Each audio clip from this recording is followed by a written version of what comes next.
With the value of the US dollar soaring around the world, so is the burden on South Korean companies that import raw materials. It's becoming so serious, in fact, that the external debt racked up by South Korean importers hit a record high in the first half of 2022. Seung-jae with the details. Things have started to look up for the South Korean airline industry as COVID-19 travel restrictions were being lifted and visa-free travel to Japan soon to begin.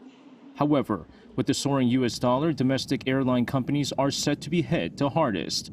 This especially holds true for Korean Air and Asiana Airlines, the country's two major carriers, which financed huge foreign currency borrowings by importing aircraft.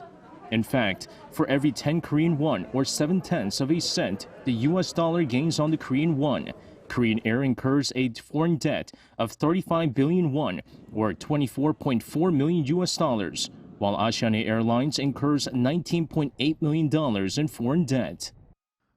Airlines generally have a high proportion of foreign currency settlements, so when the exchange rate rises, valuation gains and losses and cash flow fluctuations occur. To minimize the risk of foreign exchange rate fluctuations, we actively manage profitability through hedging through derivatives. The battery industry and petrochemical companies, which are highly dependent on imported raw materials, are also being hit hard by the high exchange rate. The price of battery cathode materials, such as lithium, imported by Samsung SDI, averaged $41.83 per kilogram in the first half of this year, up 58.7% from last year. Companies that recorded the highest level of foreign debt were SK Hynix, SK Innovation, LG Energy Solution, and Korean Air.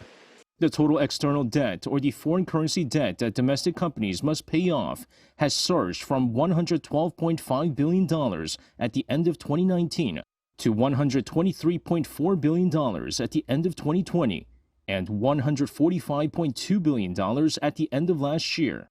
However, in just the first half of 2022, the external debt among South Korean companies is expected to reach over $149 billion, an all-time high. The South Korean government has consulted with the affected companies so that the high exchange rate does not force the companies to raise prices too significantly, as fears of further inflation continue to loom. Seung-jae, Arirang News.